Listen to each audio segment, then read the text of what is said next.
All right, so I'm here in Stevens Park in what would be considered northern New Jersey. It's got some really nice single trails. Now I'm pretty new. Just a little history on me and mountain biking and trail riding, climbing, so on and so forth.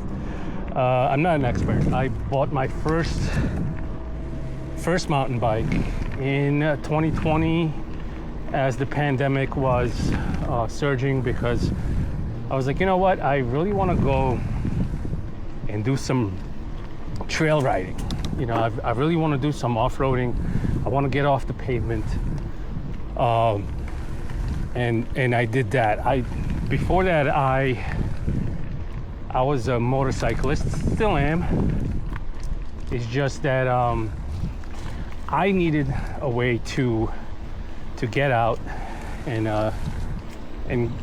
get some exercise in that is not gym centric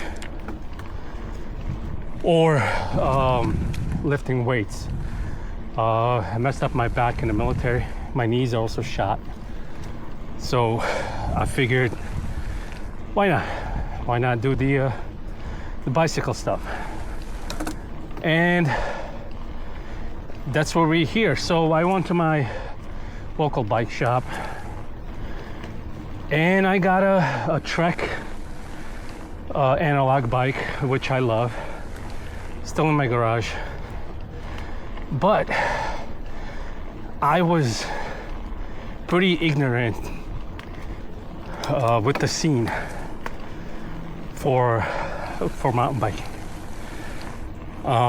Didn't know what to ride. And then I got into off-road, dirt road, whatever you want to call it, motorcycle touring. So my bike sat in the garage a little bit. And I took it out once in a while, maintained it, you know, all that other stuff.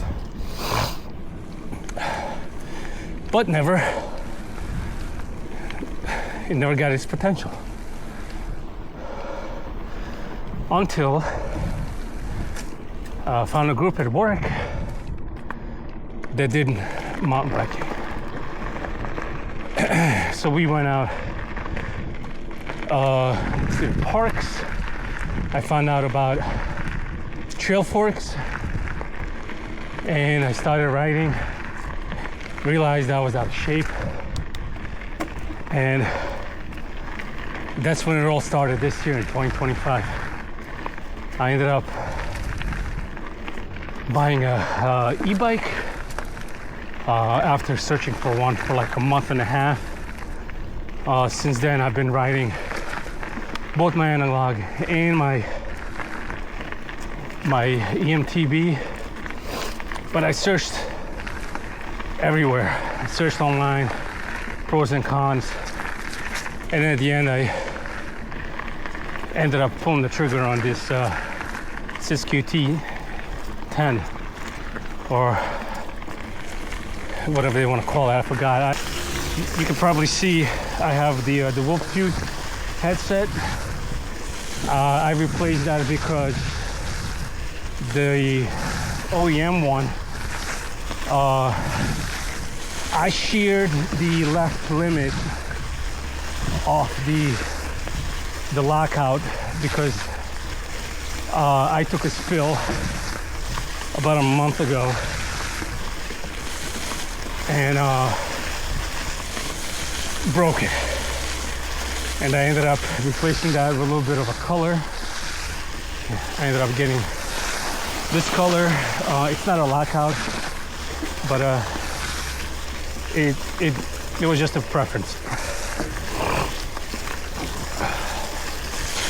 I also replaced the dropper trigger. The one that came with, it wasn't to my liking. I didn't like it.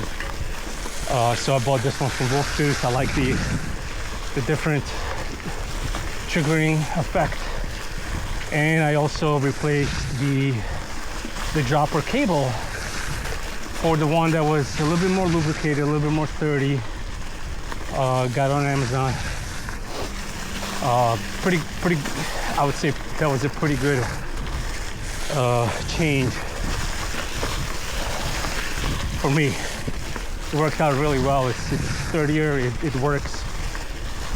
I also have some issues bedding in the Magura brakes that came with this.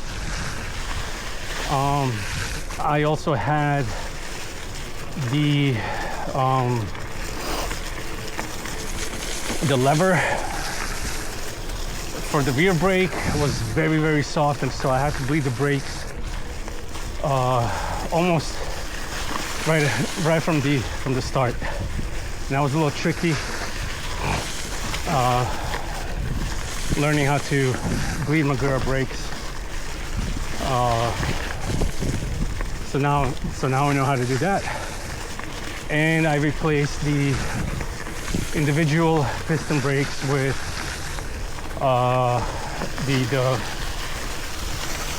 the plate that comes with.